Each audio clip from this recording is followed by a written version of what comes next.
Hello, my name is Robert McCoy. I'm an instructor with CC Training and Dawn Career Institute. I'm here. I'm going to read this hours of service document for you and tell you a little bit about it. All right. So the hours of service, okay, the government instituted these hours of service because in all truth, in all truthfulness, the trucking industry was like the Wild West back in the day. You had drivers running 2, 3 logbooks, driving illegally. Uh, you know, they would just they were basically doing whatever they wanted. Okay, and then the government started to really crack down on this stuff, so they instituted these hours of service, and then more importantly, started to enforce them. All right, when they started to enforce them, the government got some kickback. There was a company in Maryland many years ago when they first started to enforce all this stuff. I won't mention the name of it, but that company had several scrapes with DOT, and eventually they were declared to be an eminent hazard to public safety because they would not abide by the laws. And when you become an eminent hazard to the public safety, then basically you're not allowed to drive anymore. You're not allowed to function as a company anymore. Okay. So what are the table of contents here for this document? Now, this document, you can find this document on the FMCSA website. Type in hours of service for property carrying vehicles. All right. Interstate Truck Driver's Guide to Hours of Service. So this document covers what are hours of service regulations, who must comply with the hours of service regulations, interstate and intrastate commerce, personal use of a commercial motor vehicle, personal conveyance, and yard moves in a commercial motor vehicle.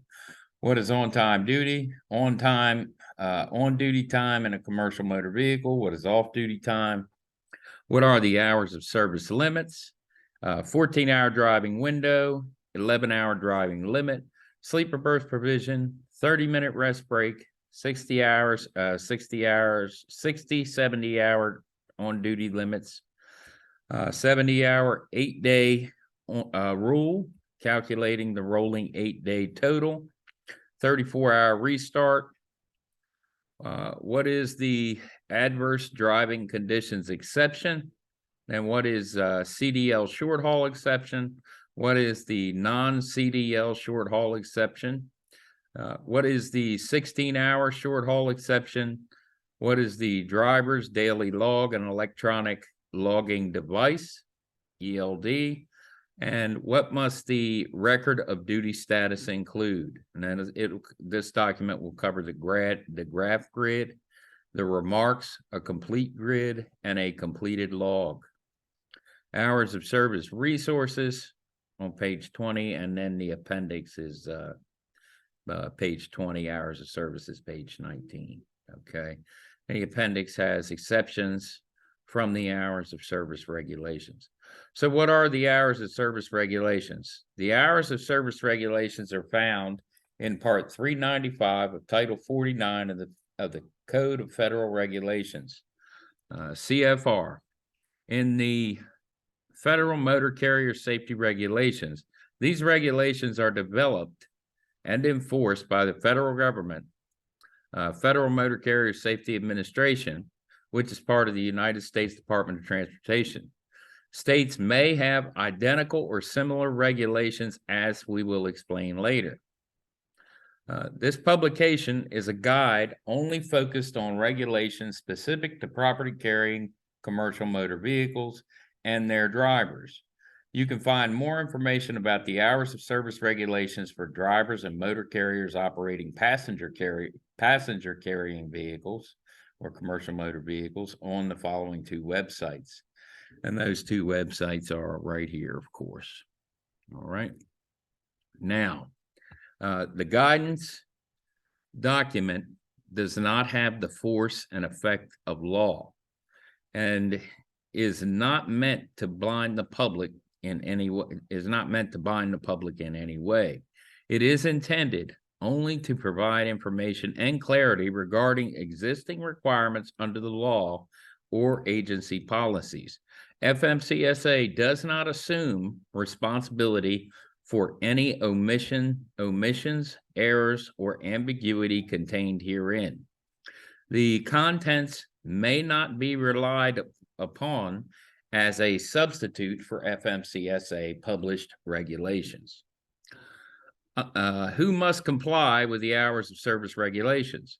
Unless an exception is provided, you must follow the hours of service regulations if you drive a commercial motor vehicle, which is a truck or truck tractor with a trailer that is used on highways, in interstate commerce to transport property, and weighs including any load 10,001 pounds or more, or has a gross vehicle weight rating or gross vehicle combination weight rating of 10,001 pounds or more, or is transporting hazardous material in any quantity, requiring placards. We will describe these terms in greater detail in the next sections of this document. Interstate, intrastate commerce. Generally, you're required to comply with the federal hours of service regulations only if you are operating a commercial motor vehicle in interstate commerce. Interstate commerce means trade, traffic, or transportation in the United States. Good morning. One, between a place in a state and a place outside such state, including a place outside the United States, between two places in a state through another state, or a place outside the United States, or between two places in a state as part of trade, traffic, or transportation, trade, traffic, transportation, or transportation originating or terminating outside the state or United States. Sometimes your truck or trailer may be empty. In these cases, your truck itself is considered property and is still in the stream of interstate commerce if you have just delivered an interstate load and are driving empty to pick up another interstate load.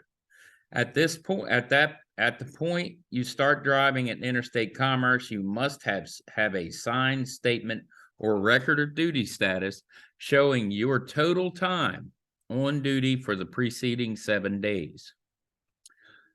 You generally must also follow the federal hours of service for a period of time after you finish operating in interstate commerce. If you were using the 60-hour, 7-day schedule, you must follow the federal hours of service regulations for the next 7 days after you finish operating in the interstate commerce.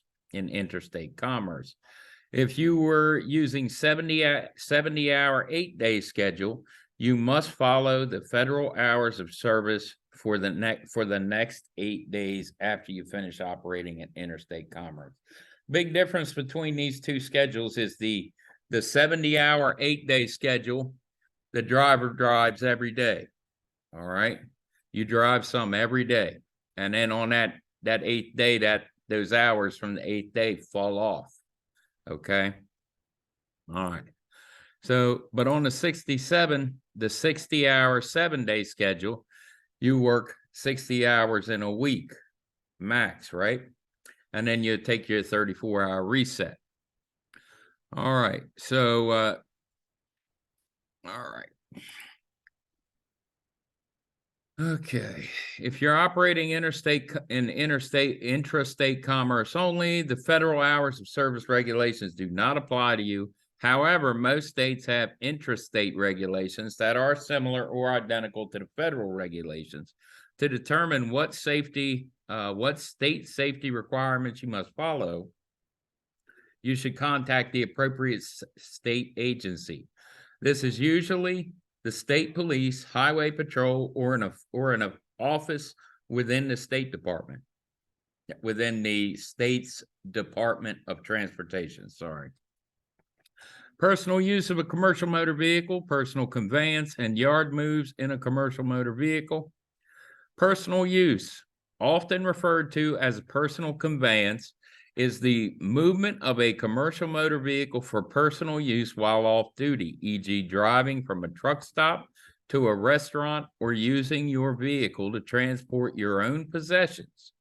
A driver may record time operating a commercial motor vehicle for personal conveyance as off-duty only when the driver is relieved from work and all responsibility for performing work by the motor carrier.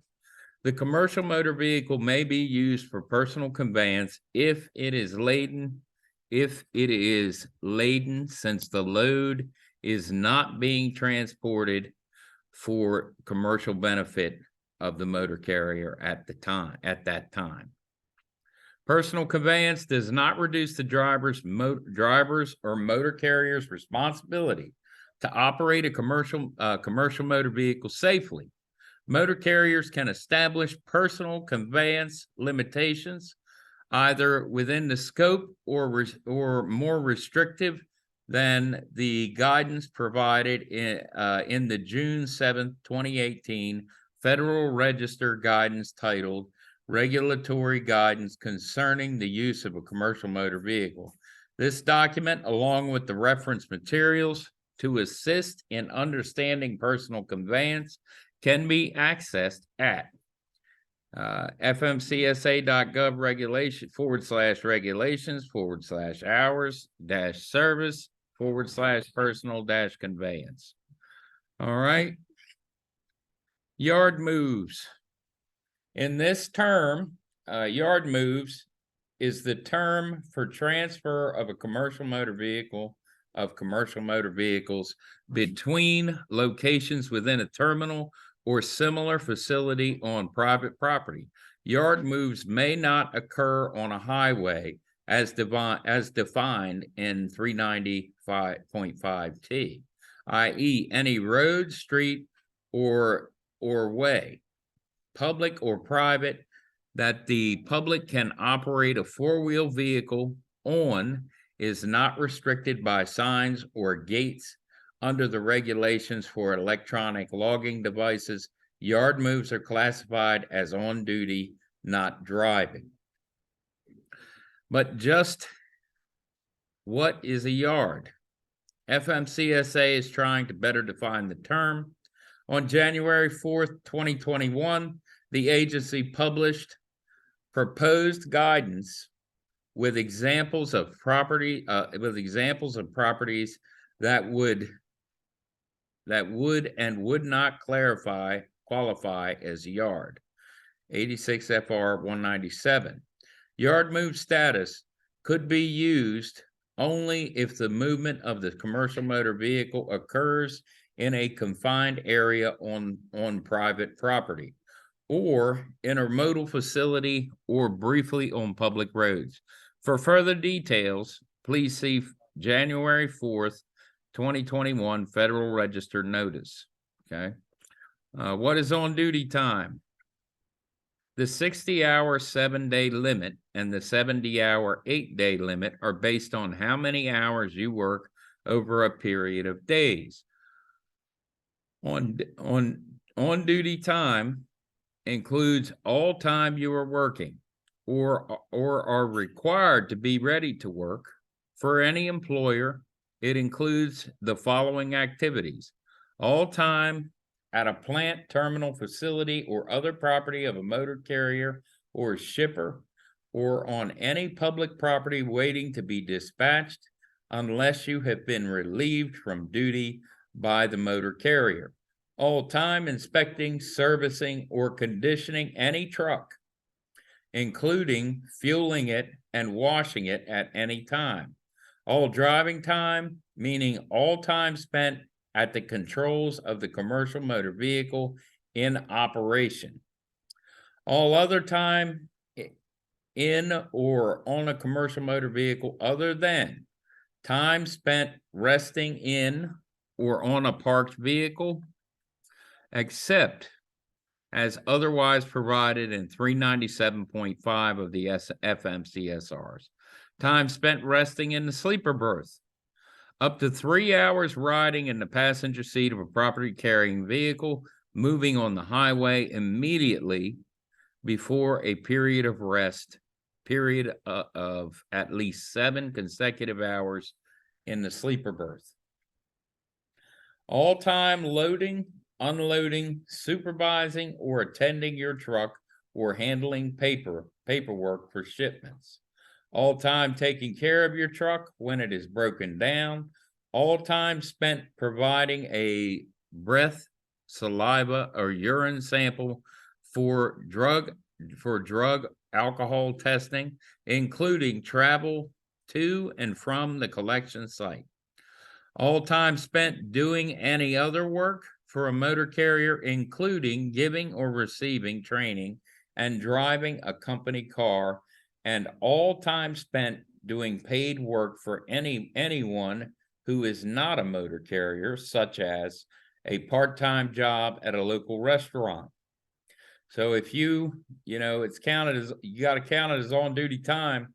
If you work for Domino's in the evening, when you get off driving your truck, you go deliver pizzas, you got to count that as on-duty time.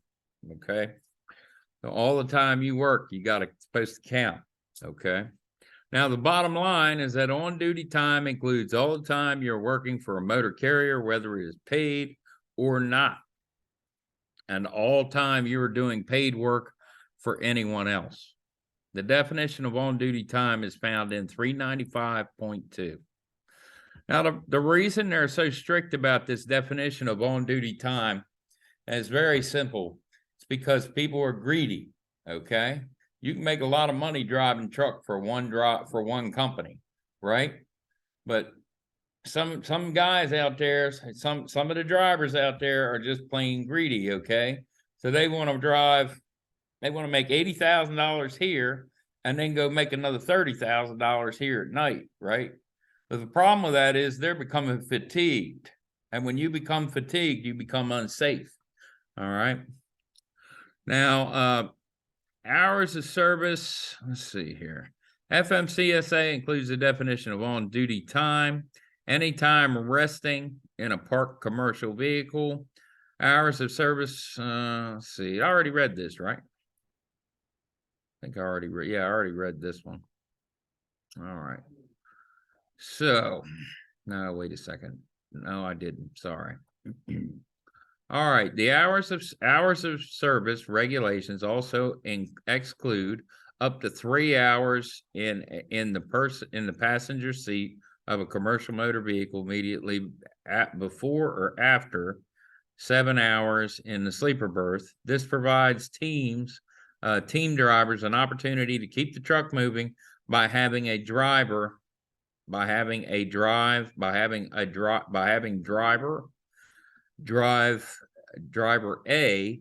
for 10 hours, subject to a 30-minute consecutive break in driving status, which can be taken on duty, by the way, required at the 8th hour of cumulative driving, while driver B obtains a full daily rest period without having to stay in the sleeper berth for 10 straight hours.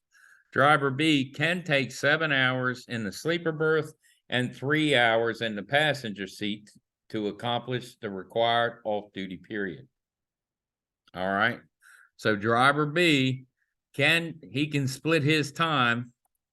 He can take 7 hours in the sleeper berth and 3 hours in the passenger seat to accomplish his off-duty time, okay, to reset so he can start driving again. Then the drivers may change position. This reversal pattern could continue until either driver reaches a maximum of 60 hours or 70 hours on duty in any 7 or 8 day period. Only the first 3 hours in the passenger seat of the commercial motor vehicle can be combined with the 7 hours in the sleeper berth to get the required 10 consecutive hours off duty. Any hours spent in the passenger seat after these 3 hours count as and must be logged as on duty, not driving.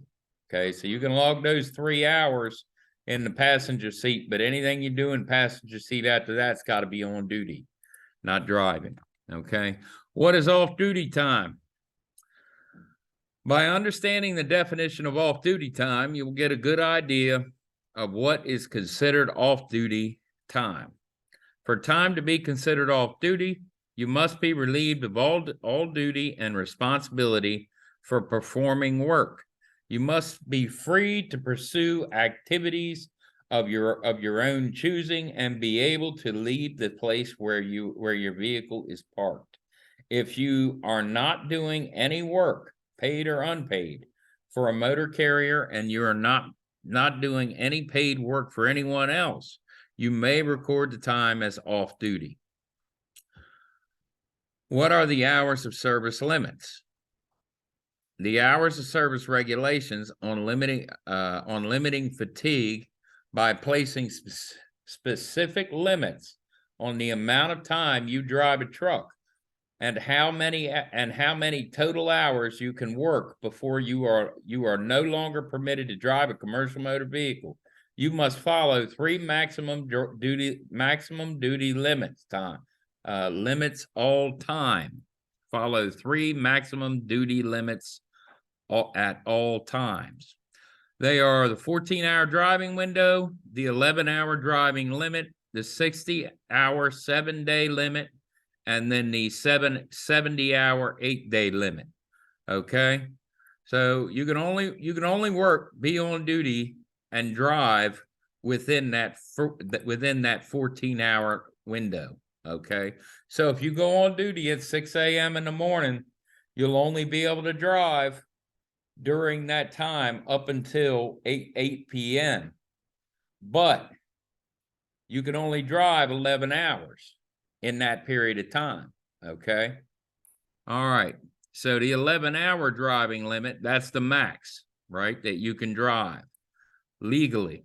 Now, there is an exception, and dispatchers love to make you use it when they're getting behind. All right. And what they'll do, right, they'll say, hey, just cut into your 16-hour day. Right. But as we'll learn here in a little bit, that 16-hour day is not meant to be used to help them get another load in. All right.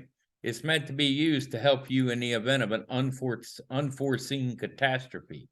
You know, like some kind of massive road closure that was totally unforeseeable. We're not talking about some weather event that they've been forecasting for 6 weeks. You know what I mean? All right. So 14-hour window. The regulation is found in 395.3A. All right.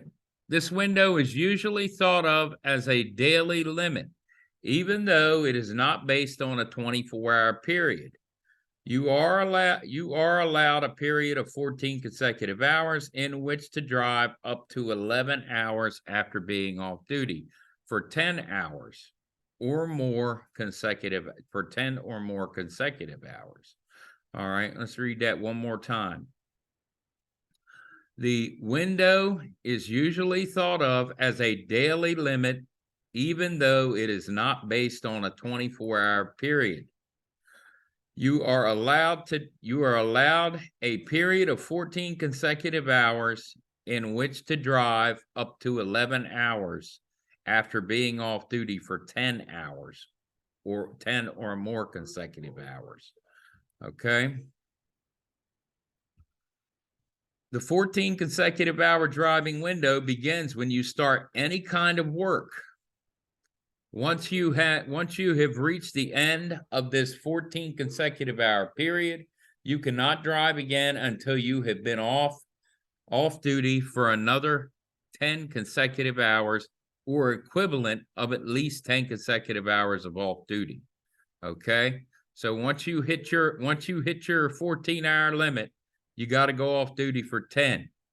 All right? If it's sleeper berth, you can do 3 hours in the passenger seat. And then how many hours can you can do 7 hours in the bunk, right? In the sleeper berth to get your reset time. All right. Example. You had 10 consecutive hours off and you came to work at 6 a.m. You must not drive your truck after 8 p.m. that evening, which is 14 hours later. You may do other work after 8 p.m., but you cannot do any more driving until you've taken another 10 consecutive hours off, or the equivalent of at least 10 consecutive hours off duty. Now, the 11-hour driving limit. This regulation is found in 395 Part 3. During the 14-hour window explained above, you are allowed to drive your truck for no more than 11 total hours. In addition, driving is not permitted if more than 8 hours have passed since the end of the driver's last break in driving time of at least 30 minutes, as explained below. Once you have driven a total of 11 hours, you have reached the driving limit and must be off duty for 10 consecutive hours or equivalent before driving your truck again. Okay, sleeper berths. Let's see here. All right, example. You have 10 consecutive hours off. You come to work at 6 a.m. You drive from 7 a.m. to 2 p.m., which is 7 hours driving. You take a 30 consecutive minute break from driving as required, and then you can drive for another 4 hours until 6:30 p.m.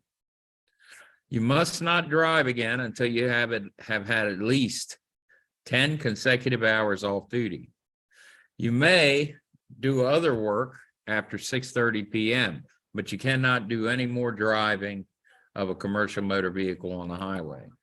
So that hour limit, is really it's all about driving, okay? How much driving you can do. So you can work past 14 hours, but you just can't drive past 14 hours, okay? All right, so sleeper berth provision.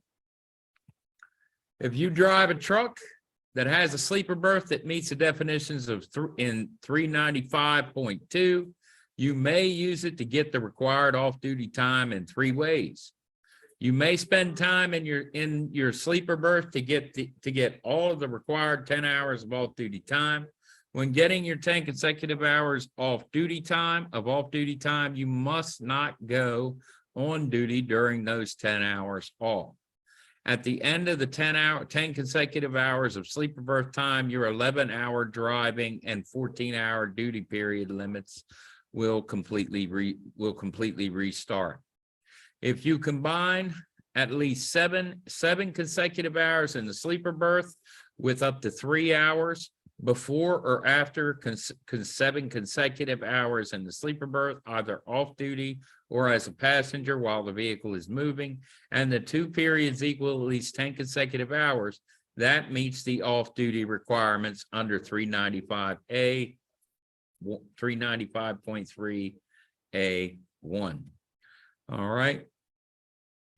You may also take 2 non-consecutive off-duty periods under the sleeper berth provision in 395.1G. One period must be at least 7 consecutive hours spent in the sleeper berth, paired with a period of at least 2 hours spent either in the sleeper berth or otherwise off duty, as long as the 2 periods are at least 10 hours when paired. Neither qualifying period counts against the 14-hour driving window. It does matter which qualifying period you take first. In calculating compliance with the 11-hour driving and 14-hour driving window limits using the sleeper berth provision, the following key principles apply. The starting point in determining compliance with the sleeper berth provision is at the end of the first period used in the calculation, or if following the end of at least 10 consecutive hours off duty or sleeper berth time at the restart following the 10 consecutive hours off. The start of a second qualifying rest period is used as the starting point for the calculation. Only paired qualifying rest periods are excluded from the 14-hour driving window. The driver must include all time on either side of the first qualifying period paired in calculating compliance with the 11-hour driving limit and 14-hour driving window. If after completing a qualifying sleeper pairing, a driver takes a subsequent rest period, the calculation point advances to the end of the new qualifying rest period in the new pairing. Okay. Now we have an example of a completed log here. All right. So we're going to look at this log below. Now. All right. So this is your on-duty line. Okay. Now they're showing 3 hours of driving plus 2 hours of driving combined with 2 hours of on-duty not driving. Okay. So that's going to be a total of 7 hours, right? Then he goes up and takes a break for 3 hours on off duty. Then comes back down to driving and drives 1, 2, 3, 4, 5 hours. Then he goes back to sleeper berth and is on sleeper berth 1, 2, 3, 4, 5, 6, 7 hours. Okay. Now those two periods combined equal, let's see. Yeah. Okay. So we got 3 hours off duty and then 7 hours sleeper berth within that period of time. So that should count. Let's see. That should reset your hours for the day. Okay. So because you can combine the 3 hour off duty with the 7 hours sleeper berth, and that should reset your hours for the day. Okay. Now on day 2, we see he comes back he goes down to the on duty not driving line for 1 hour, then comes back up to the driving line and drives, let's see, 1, 2, 3, 4, 5, 6, drives 6 hours, then goes back up to the sleeper berth, takes another 3 hours off, drops back down to the on-duty not driving line for a half hour, then jumps back up to the sleeper berth for back up to the driving line, for, let's see, 1, 2, 3, 4.5 hours. Then he jumps to the sleeper berth line for his 1, 2, 3, 4, 5, 6, 7, 8, 9, 10 hours. Okay. So in this period of time, this driver on day 2, this guy has had 13 hours. He's had 14 hours off duty. Okay. No, in sleeper berth, I'm sorry, 14 hours of sleeper berth on day 2.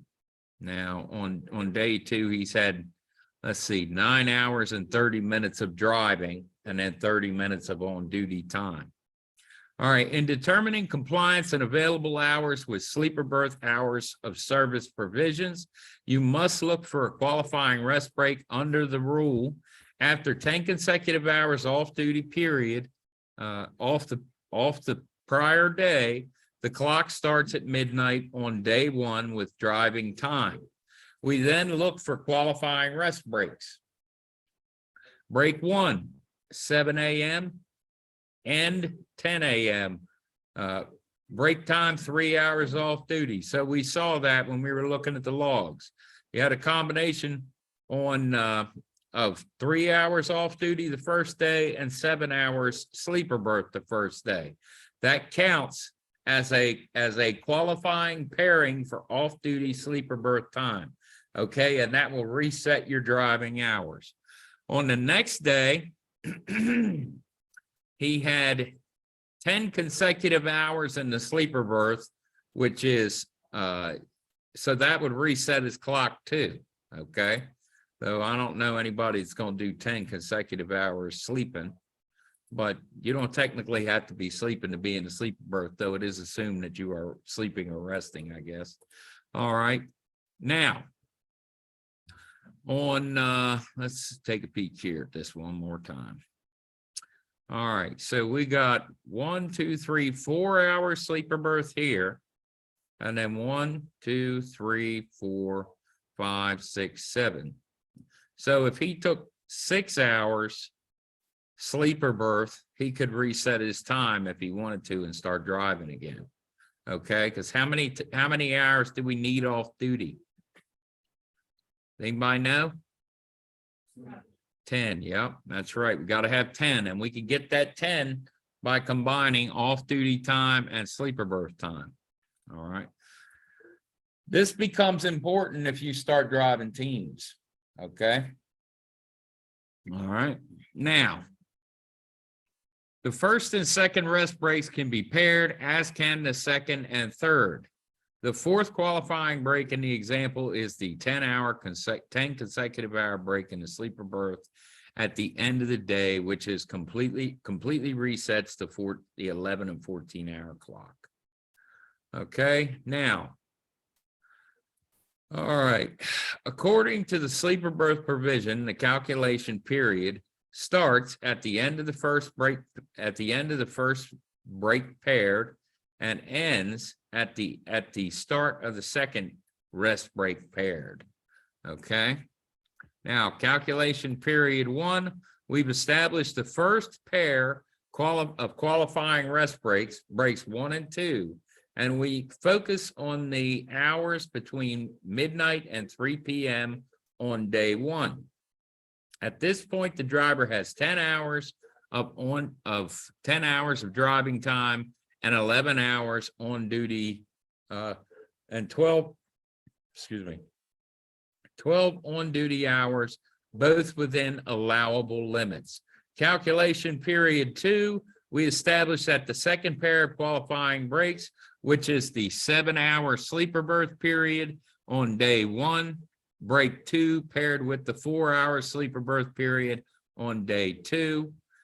Break 3, looking ahead, we determined that the second calculation period, day 1, 10 a.m. to day 2, 5 a.m.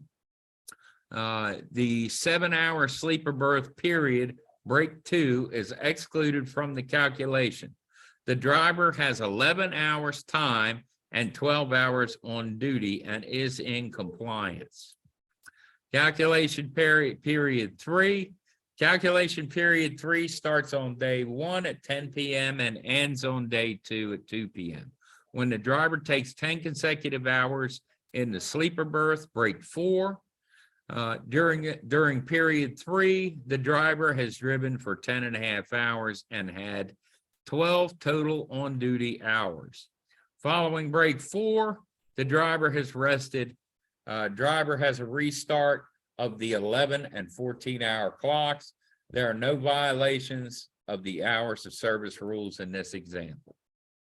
Okay, remember that if you are allowed to do non-driving work after the 14-hour limit is reached, just no more driving of the truck on highway, but the additional on-duty time would count toward your weekly 60 or 70-hour limit. Okay, so that's also what I was just telling you guys. If you're allowed to drive, you're allowed to work after that 14-hour limit, but you're not allowed to drive after that 15-hour limit. Okay, or 14-hour limit, sorry.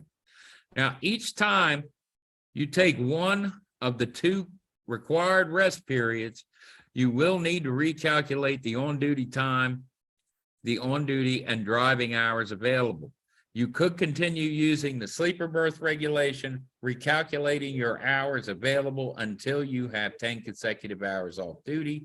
After 10 consecutive hours off duty, you will again have 11 hours of driving time with 14 hours with a 14-hour driving window. So when you start your day and you've had your 10 solid hours off, you start with a nice crisp 14-hour window, okay, that you can work in. All right. or drive-in, I should say.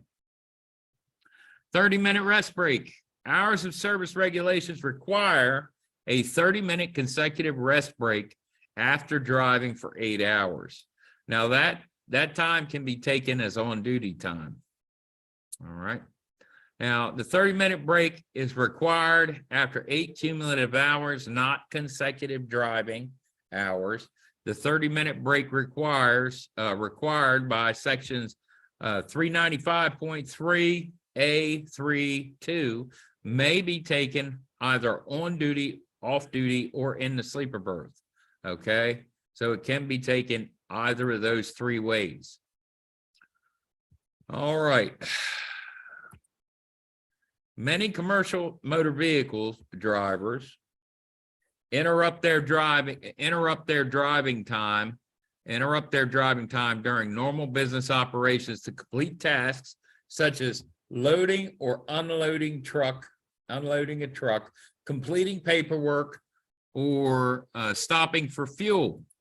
These interruptions can be used to satisfy the 30-minute break from driving if consecutive. For example, a driver could take 15 minutes off duty, not driving time, plus 15 minutes off duty time to satisfy his or her 30-minute requirement. As long as those periods are consecutive, short non-consecutive periods cannot be combined to reach the 30 minutes. So you can combine 2 15-minute periods of on duty and off duty, okay? And that will supply the break, that will satisfy the break, okay? But you can't do 15 minutes in the 8 o'clock hour and then 15 minutes in the 10 o'clock hour. They won't count. It's got to be consecutive, okay? All right, the 30-minute break does not increase the maximum driving time or the work shift. So you've still only got the 11 hours you can drive within the 14-hour window, okay? Or allow driving after the 14th hour from the beginning of the work shift. The 30-minute break is explained in greater detail throughout this document. The 30-minute interruption of driving time provision is not applicable to drivers who qualify for either of the short haul operations exceptions outlined in 395.1E1 or 2. Okay. So see pages 12 through 13 for a description of the short haul exception and determine if either exception applies to you. 60-hour, 70-hour on-duty limit. The 60-hour on-duty limit is based on 7 or 8 day period, depending on your motor carrier's operation, starting at the time specified by your motor carrier for the start of a 24-hour period. It applies to property carrying commercial motor vehicles and is in addition to the other limits previously explained. It is total on-duty time, not just driving time. Once you reach the limit, you can do other work, but you're not permitted to drive, okay? All right, let me highlight that.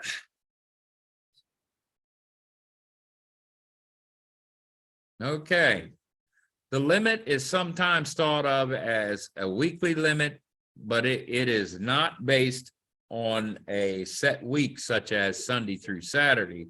The limit is based on a rolling or floating 7 or 8 day period. The oldest day's hours drop off at the end of each day when you calculate the total on-duty time for the past 7 or 8 days.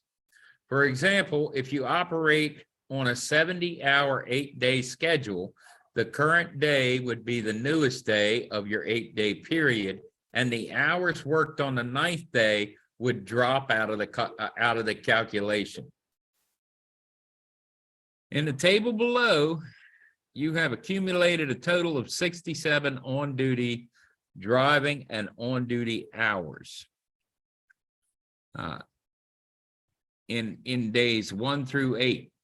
In this example, you're operating on the 70-hour, 8-day rule, and therefore are in compliance with the rules at this point, as you have only worked 67 hours in a 70-hour period. Once you reach the 70-hour mark in an 8-day period, you cannot drive until you have taken off-duty hours to legally operate again. In this particular example, when you reach the 9th day of the cycle, the second Monday, the hours of day 1 of the cycle, the first Sunday, would drop off, and you would then recalculate, and you would then calculate your hours for days 2 through 9, Monday to Monday. All right.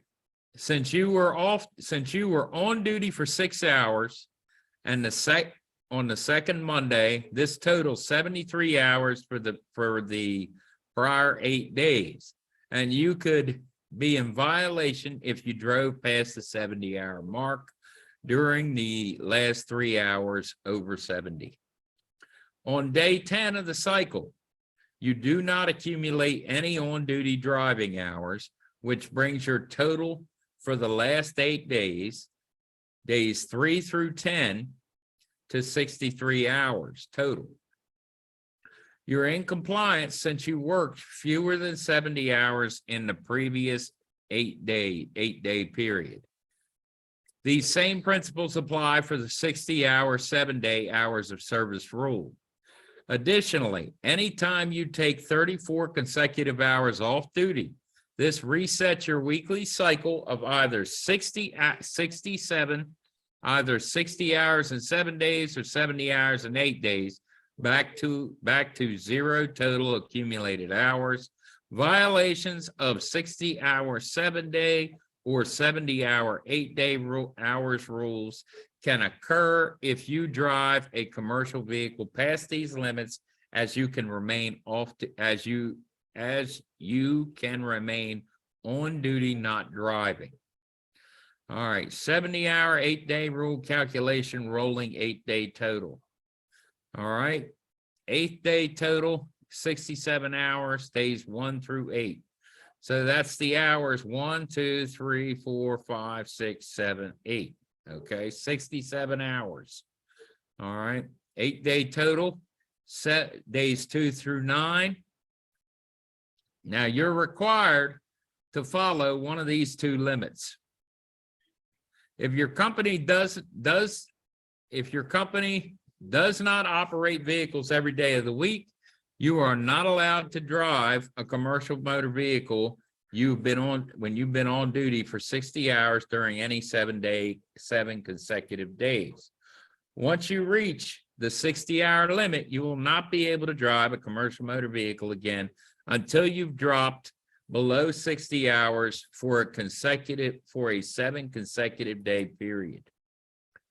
All right, you may do other work, but you cannot do any more driving until you are off duty enough days to get below the limit. Any other hours you work, whether they are for the motor carrier or someone else, must be added to the total.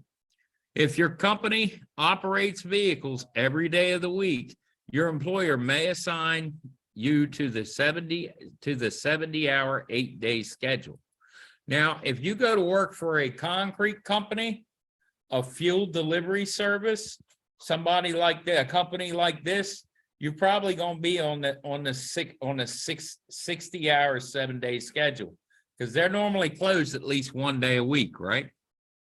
If you go to work for somebody like Covenant, you're going to run the 70-hour 8-day schedule, okay? Because they work every day, basically. All right. If a company operates vehicles every day of the week, your employer may assign you the 70-hour 8-day schedule. This means that you are not allowed to drive a commercial motor vehicle after you've been on duty for 70 hours in any 8 consecutive days. Once you reach the 70-hour limit, you will not be able to drive again until you have dropped below 70 hours for an 8 consecutive day period. You may do other work, but you cannot do any more driving until you get below the limit. So the issue here is, let's say that you're driving under the table for somebody else, right? Now, let's say something happens because you're fatigued. All right. Let's say that a driver drives Uber when he gets off at night, right? And then he goes in and drives his truck all day. One day, this driver, suffering from sleep debt, falls asleep at the wheel, kills 3 people, but he survives. Okay. What they're going to do when they investigate, they're going to come in, they're going to look at your credit card purchases. One thing they're going to do, they're going to look at your bank cards, your credit cards. They're going to look at your cycle of activity. Okay. And when they see that Uber paid you for these hours, if you're still able, you're going to go to prison. And that reason they're so hard on us is because we're professionals. We're being paid to do this. Okay. And the public shouldn't have to suffer just because we get greedy. You know what I mean? There's no reason. If your company is not paying you enough in the time that you have legally to work, you need to work for somebody else. Is that if company A is paying you $90,000 a year, all right, anybody, within reason, anybody can live on that, right? But you got guys out there who want that 90,000, and then they want to go make another 30,000 at night. See what I'm saying? All right. And that is greed. Now check this out, right? This is really important, guys. And I'm going to tell you why. Your dispatcher is going to try to get you to use this if your truck breaks down, or if you're just running behind because they put too much on the truck, right? So check this out. This is the adverse driving conditions exception. If unexpected adverse driving conditions slow you down, you may drive up to an additional 2 hours to complete what could have been driven in normal hours. This means you could drive for up to 13 hours, which is 2 hours more than allowed under normal driving conditions. Adverse driving conditions means that you could not anticipate conditions you could not anticipate, like highway blocked by a crash or sudden appearance of fog. Adverse driving conditions do not include situations such as congested traffic during typical rush hour periods. This adverse driving conditions exception also allows an extension of the 14-hour driving window by up to 2 hours, consistent with the 2-hour extension of driving time permitted. This extension does not, however, increase available driving time limits beyond the current 67 days or 70 in 8 days. All right, limits. The adverse driving conditions definitions cover conditions that are unknown or could not be reasonably known to the driver immediately before the start of duty, before the start of the duty day, or before resuming driving after a qualifying sleep or berth period, or the motor carrier immediately before dispatching the driver. During drivers using the electronic logging device are required by 395.28C to annotate adverse driving conditions on their record of duty status and include details about the condition. Drivers using paper logs or alternative logging systems are encouraged to similarly note when they experience adverse driving conditions. Regulations found in 395.1B1. And definition of adverse driving conditions is found in 395.2. It's got to be something that is totally unforeseen. Now, in my opinion, the only thing that really qualifies for this is an accidental road closure. All right, some kind of a road closure that's the cause of an accident, or you know, they say fog, but fog is normally severe fog happens in the same spots all the time. You know what I'm saying? You'll find out if you look at instances where multi-vehicle pileups happen. One of the things you see is a common thread in all of these news stories is that this area is known for having severe patches of fog. Yet there'll be a 90-car pileup happen here. Why is that? It's because people are not using enough following distance. Okay, got to have following distance. So if they forecasted it to be rain and then suddenly this temperature dropped and it turned all to ice, yeah, I would feel comfortable about using it in that situation. When they do an audit on your company, right, they're going through all your driver records. They're going through all your fuel receipts. They're going through, and you know what these FMCSA trained investigators are looking for? They're looking to see if all of these figures are matching up. All right. Times, dates, money spent, tolls. Tolls have become a major thing for trucking companies, guys, to consider. And that's because Easy Pass records time that you went through. DOT's got access to Easy Pass immediately at the punch of a key. You cannot log on a paper log and say that you made it to New York in 3 hours, you know, when you left here at let's say you left here at about 4 o'clock in the afternoon. All right. Yeah, because every time once you get on the Delaware Memorial there, and once you cross the Delaware Memorial, you hit that first toll in New Jersey. And at 4 o'clock in the afternoon, traffic's going to be moving pretty slow through here, right? Heading north, get on the turnpike, it's going to be crawling. You get up to New York, you're going to cross the GW, got it again. You know what I'm saying? There's no way to hide your times anymore. What is the CDL short haul exception? The short haul exception for drivers operating a commercial motor vehicle requiring a commercial driver's license is found in 395.1E1.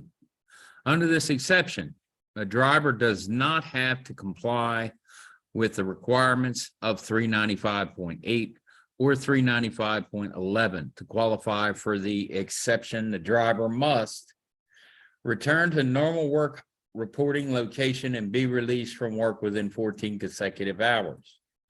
Operate within 150 air mile radius, 172.6 statute miles of a normal work reporting location, and have at least 10 consecutive hours off duty, separating each 14 hours on duty. Drivers utilizing the short haul exception continue to be limited to 11 hours of driving time. Okay. All right. The short haul exception in 395.1 IE1 allows a driver to record in place of an electronic paper record of duty status, provided the specific rule provisions are met. The time records must include the time the driver reports for duty each day, total number of hours the driver is on duty each day, and the time the driver is released each day. Bus drivers fill out these types of forms, okay? If the city bus drivers, that is, you know, so if the individual cannot meet the terms of the exception, the driver goes beyond the distance limitations or works too many hours, the driver must complete the record of duty status for that day as soon as the exception no longer applies. If the driver is required to complete a record of duty status 8 or fewer days out of the last 30 days, the driver can use a paper record of duty status for the day. If the driver is required to complete a record of duty status more than 8 days out of the last 30 days, the driver must use ELDT for the day. Federal ELD regulations are covered in a later section of this document. When a property carrying commercial motor vehicle driver is operating under a short haul exception, 395.1E1, the driver is also accepted from having to take the 30-minute break from driving time. So let's read that again real quick. When a driver of a property carrying commercial motor vehicle driver is operating under the short haul exception, the driver is also accepted from having to take the required 30-minute break from driving time. Okay.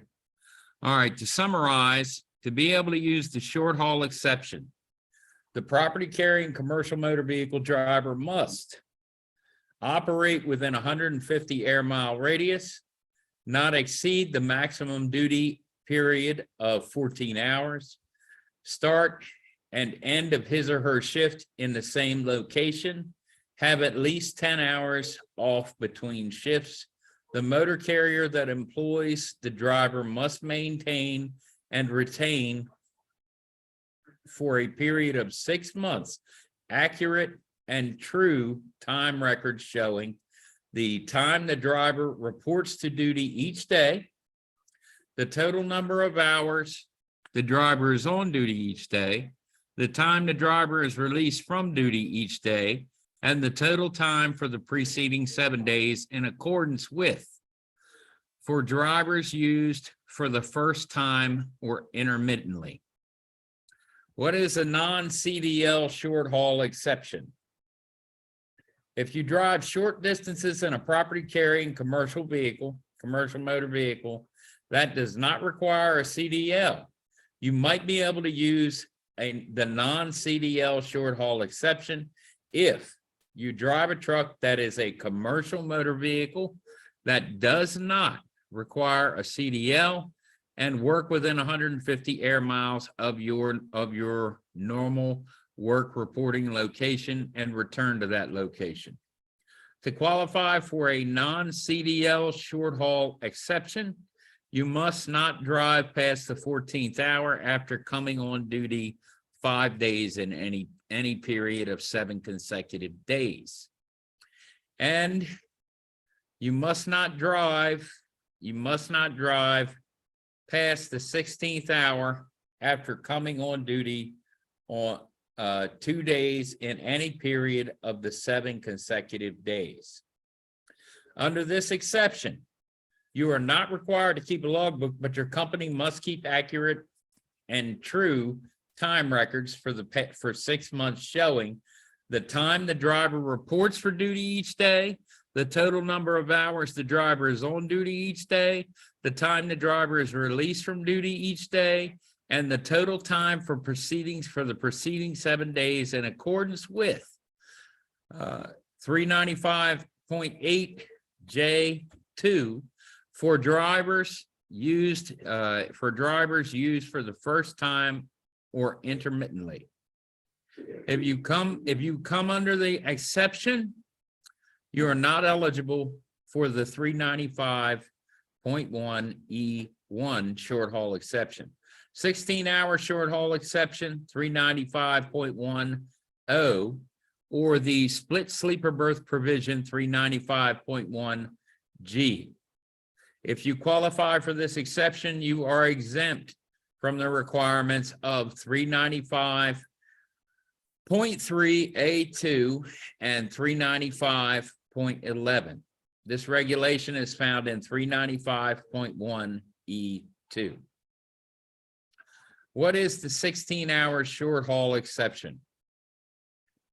If you're a property carrying commercial driver, usually come back to your work reporting location and go home at the end of your workday, you may be able to use the 16-hour short haul exception.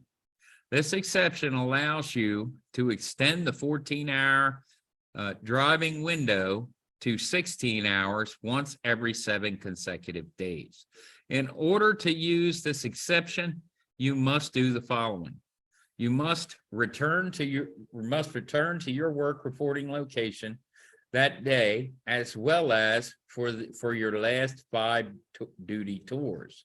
You must be released from duty within 16 hours after coming on duty. You may use this exception only once every 7 consecutive days, unless you took 34 hours off to restart a 7-8 day period. All right. You're eligible to use the exception if you use the non-CDL short haul exception explained earlier. The regulation is found in 395.10. What is the driver's daily log and electronic logging device, or ELD? The tracking of driver's hours of service limits is normally accomplished using an electronic logging device, or ELD. This can also be done in written form if your time is not required to be recorded electronically. Most motor carriers and drivers who are required to maintain record of duty status under section 395.8A need to use an ELD to record their hours of service. The rule applies to commercial motor vehicle operators and to Canadian and Mexican domiciled drivers operating in the U.S. Unless they qualify for an exception to the rule. For information about ELDs, you can visit https://eld.fmcsa.gov. All right. What must a record of duty status include? Record of duty status, or a log, must include a 24-hour graph grid, which is shown in the regulations and must include the following information on each page. All right. It's got to have total miles driving. You see all this stuff? It's a lot of stuff on this page. All right. Total miles driving, you know, the today's date, drivers' signatures, if more than one driver, just the one driver, all your vehicle numbers. So if you go to work and you pick up your tractor, then you pick up a trailer and you go do a drop and hook to another trailer, both numbers got to be on here for both trailers, okay? You have to put your name of your carrier and then your carrier's main office address. They both have to be on here, all right? Along with your shipping number. And then there's also something on here about the commodity that you're carrying. All right. Now you see that this grid here counts for 24 hours, right? Now some companies start this grid at noon and then run to noon the next day, and others start at midnight. Okay. All right. Date. You must write down the month, day, and year for beginning each 24-hour period. Multiple consecutive days off duty may be combined into one log page with an explanation in the remarks. Now, basically what that means is when you fill out that log, right? Let's say you've been on vacation. You come back from vacation, right? So when you left, your first day off duty was the 1st. And you went on, let's say you went on vacation, right? Till the 7th. All right.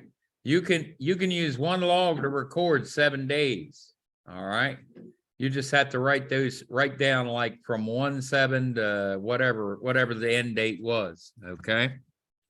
All right, now total miles driving today.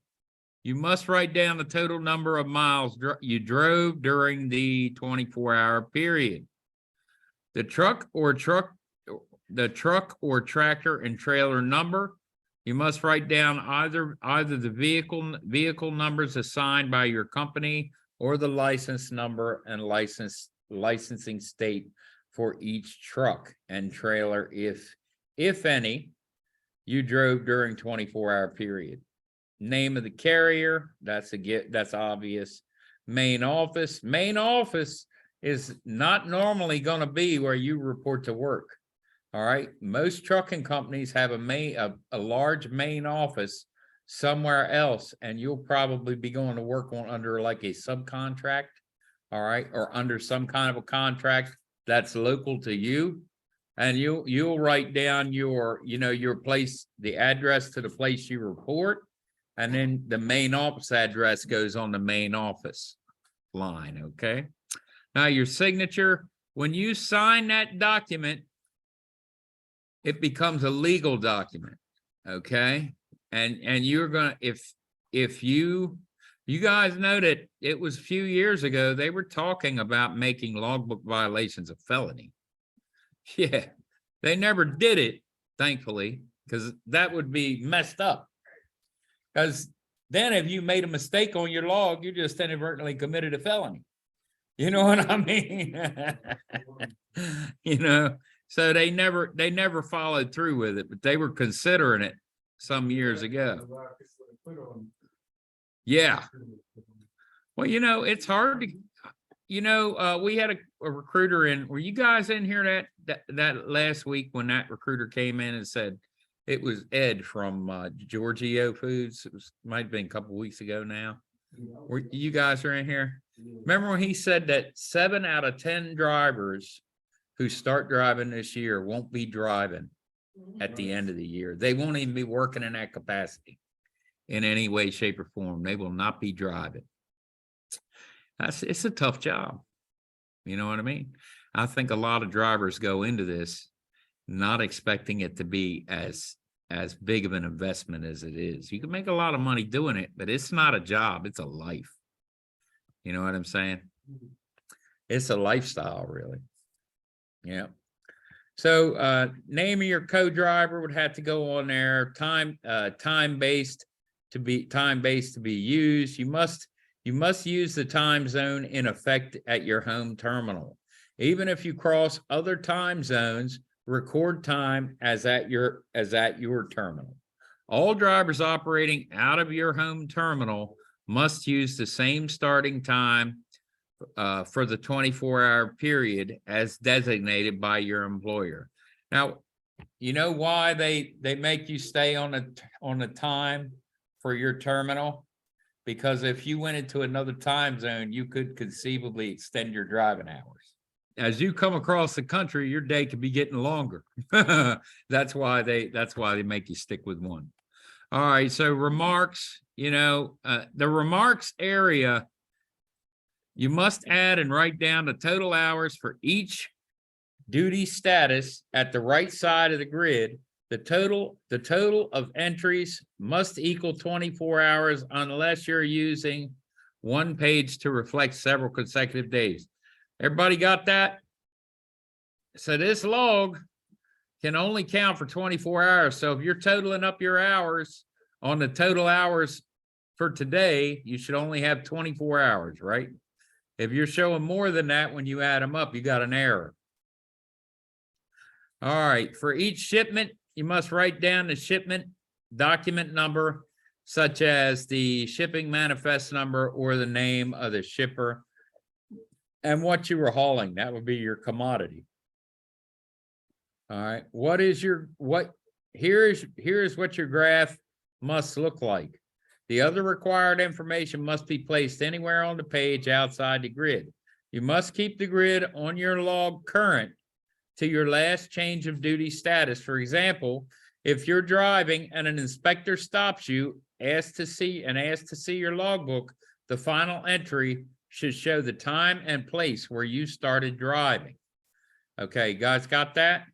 So it should be current to your last change of duty status. All right. Now, the grid will have a starting time and hours marked above it. You must draw lines on the grid as follows. Off duty, draw a solid line between the appropriate time markers to show the periods of time you're off duty. Sleeper berth, count your sleeper berth time. And these are laid out in the order that they are on the log also. So your on duty line is going to be down here, your driving line, next line up. Sleeper berth line is line 3 up, and then off duty will be the top line. Okay. Now, remarks. All right. So it's a good idea to be truthful about what you're writing there. Each time you change your duty status, you must write down the name of the city, town, or village and state abbreviation. If the change of duty status takes place at a location other than a city, town, or village, you must show one of the following: the highway number and the nearest milepost, followed by the name of the nearest city, town, or village and state abbreviation. The highway number and the name of the service plaza, followed by the name of the nearest city, town, or village and state abbreviation, or the highway numbers of the nearest intersecting roadways, followed by the name of the nearest city, town, or village and state abbreviation. You may write other things in the remarks section, such as shipping information, a note about adverse driving conditions, or when you cross a state line. All right, but try not to put anything unnecessary on that document, okay? Now, this is a correct way to fill out a log. See, this guy was off duty from midnight to 6 a.m. Then he went on duty. Then he went on duty driving. He went driving, okay, from 7:30 to 9. Then he went on duty not driving at Fredericksburg, Virginia for a half hour, came back up 9:30, drove for 2.5 hours till noon, took his break in Baltimore. 2 hours on the driving line, then dropped down a half hour in Philadelphia, jumped back up on the driving line for a half hour, ended up Cherry Hill, New Jersey. Went sleeper berth for 1 hour and 45 minutes. Then dropped down, did 1 hour and 15 minutes on the drive line from Cherry Hill, New Jersey, and landed in Newark, New Jersey. Then he dropped down to the on-duty not driving line and then bounced at 2100 hours. He jumped back up to the off-duty driving line and was off duty for the remaining 3 hours of that 24-hour period. Okay. Now, in the remarks, Joe wrote down, now that's this guy here, his log, right? In the remarks section, Joe wrote down the following locations of duty status changes as follows. Reported for work at Richmond, Virginia. Stopped and fueled the truck in Fredericksburg, Virginia. Ate lunch in Baltimore, Maryland. Made a delivery stop in Philadelphia, PA. Entered sleeper berth in Cherry Hill, New Jersey. Drove to Newark, New Jersey. Checked out and went off duty. So most of these logbooks are going to have like a from and a to line down here. And on the from line, you'll write your start point, and then on the to line, you'll write all the other locations you stopped at. All right, so his 30-minute break is here, right? So he went on duty at 6 p.m. and then he went off duty. Yeah, he's on duty. So that 30-minute break can be taken as off duty, as on duty, I mean. So you can take that first 30-minute rest period that can be taken as on-duty time, or a combination of off-duty and on-duty time. All right, so this has got to be his lunch or something, I'm assuming. So he took an hour off duty here, right? So he's showing 6 hours off duty here, 3 hours off duty here, and then 1 hour. So he's showing 10 hours of off duty time. The example they gave us was 3 hours of off duty and then 7 hours of sleeper. He can't continue. Yeah, he's not going to be. Now, depends on what he does on the next day. All right, but he hasn't broken any rules here. Yeah, he's not driving, so he can work past the 14th hour if he's not driving. He's going to have that 10 hours off duty or sleeper berth or a combination of the two.